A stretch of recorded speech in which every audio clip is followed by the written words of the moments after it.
hot dog. Oh my God, you look like the 4th of July. It makes me want a hot dog real bad. The hot dog is the most American food on the most American holiday, and nobody can agree on who invented it. Multiple vendors at different ballparks in the 1890s claim credit simultaneously. What everyone agrees on is that the name came from a 1906 cartoon showing a dachshund sausage in a bun at a New York Giants game labeled hot dog.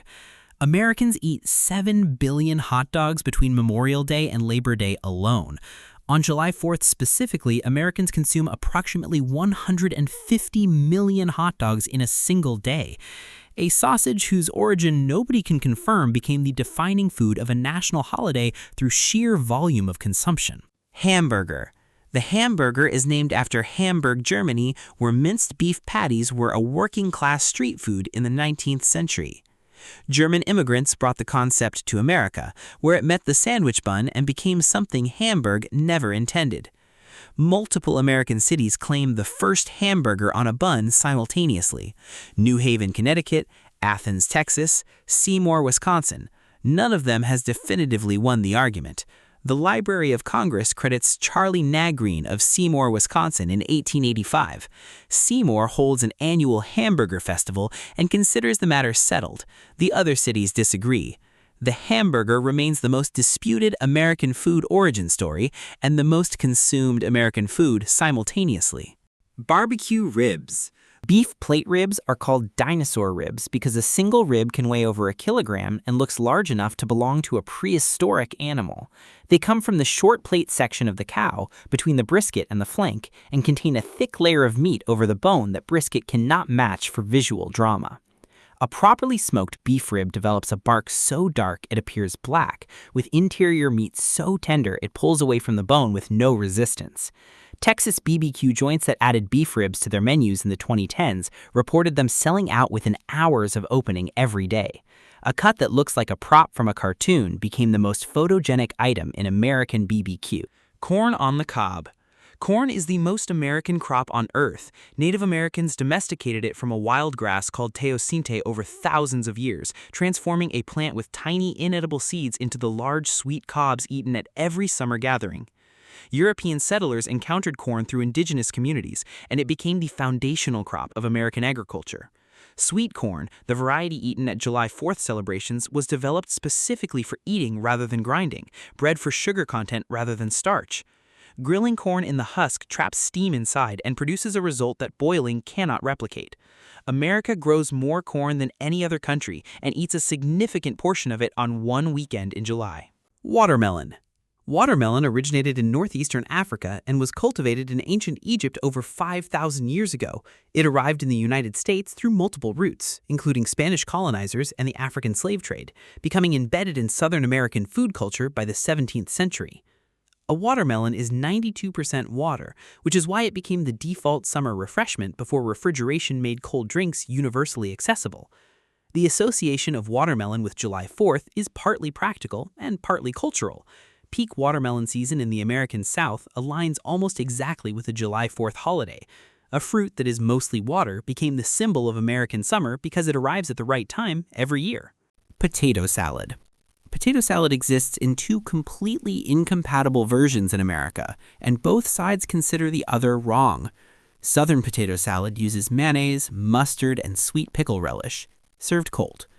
German potato salad uses bacon drippings and vinegar, served warm.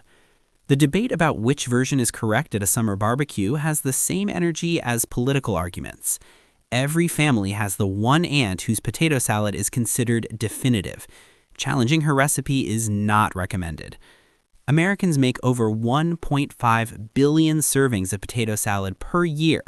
The argument about which version is correct has never moved closer to resolution. Coleslaw. Coleslaw comes from the Dutch word koolslaw, meaning cabbage salad. Dutch settlers brought it to America in the 18th century, and it became the default BBQ side dish because cabbage is inexpensive, requires no cooking, and stays crispy under sauce-soaked meat better than any other vegetable. The creamy American version using mayonnaise became standard at fast food chains and BBQ restaurants in the mid-20th century. Vinegar-based coleslaw, more common in the Carolinas, cuts through fatty pork in a way the creamy version does not. Both versions appear at every July 4th cookout. Both are considered essential. Neither side acknowledges that the other exists with any particular warmth. Pulled pork. Pulled pork is cooked so slowly and at such low temperature that the collagen in the muscle tissue dissolves completely and the meat falls apart on contact. A pork shoulder or butt is smoked for anywhere between 10 and 18 hours at around 225 degrees Fahrenheit. The internal temperature must reach 203 degrees before the meat will pull correctly. Carolina BBQ is built almost entirely around pulled pork. North Carolina uses a vinegar-based sauce. South Carolina uses mustard. Both states consider the other sauce a personal insult. This argument has been ongoing since the 18th century and will not be resolved. Apple pie. Apple pie is not American. The apple is not even originally American. Apples are native to Central Asia. The pie format came from England. The phrase American as apple pie appeared in American marketing in the early 20th century and became so effective that most Americans now genuinely believe apple pie is a native invention. The American version, with cinnamon-spiced apples and a double crust, became standardized through home economics education in the early 20th century, when cooking schools taught a single correct version to millions of students simultaneously. Every American family believes their version is correct. Every American family's version is slightly different.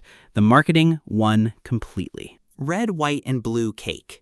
The red, white, and blue layered cake that appears at July 4th celebrations became a tradition in American home baking in the mid-20th century, when food coloring became widely available and baking magazines began publishing patriotic dessert ideas timed to the holiday.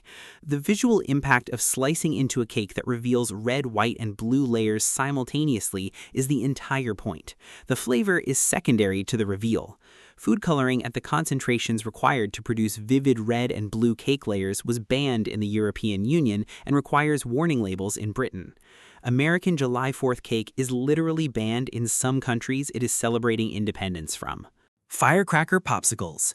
Firecracker popsicles, the red, white, and blue rocket-shaped frozen treats, have been a July 4th staple since the 1970s, when the format was introduced to align with American patriotic colors. The cherry, lime, and cotton candy layers required synthetic food dyes to achieve their vivid colors, the same dyes that face restrictions in international markets. Popsicle brands sell more firecracker units in the 2 weeks surrounding July 4th than in all other weeks of the year combined. A frozen sugar water product shaped like a firework and colored with restricted dyes became one of the most seasonally specific foods in the American food calendar. Strawberry shortcake. Strawberry shortcake has been an American summer dessert since the 19th century, when strawberry season and the biscuit tradition of Southern baking converged into a single dish. The original American version uses a biscuit base rather than sponge cake, which distinguishes it from British shortcake traditions. Strawberry season peaks in June and July across most American growing regions, making the berry naturally associated with summer holidays. The combination of fresh strawberries, whipped cream, and warm biscuit was considered a special occasion dessert for most of American history before commercial whipped cream in a can made it accessible as an everyday option. A seasonal fruit at peak ripeness makes strawberry shortcake on July 4th taste better than at any other time of year. Buffalo wings. Buffalo wings were invented on October 30th, 1964 at the Anchor Bar in Buffalo, New York by Teresa Bellissimo, who fried leftover chicken wings and tossed them in hot sauce and butter as a late-night snack for her son and his friends. Wings were previously considered a throwaway cut, used only for stock. Nobody had ever served them as a main event. Teresa turned them into the most ordered bar food in America. Super Bowl Sunday alone drives consumption of over 1.4 billion wings in the United States. A single day. One accidental late-night stack created an industry worth billions and a Super Bowl tradition that shows no signs of ending. Mac and cheese. Macaroni and cheese is the most consumed comfort food in the United States, and its origin is disputed between Thomas Jefferson and an enslaved cook named James Hemings, who traveled with Jefferson to France and learned French pasta techniques. Jefferson brought a pasta machine back from Europe and served macaroni and cheese at a White House dinner in 1802.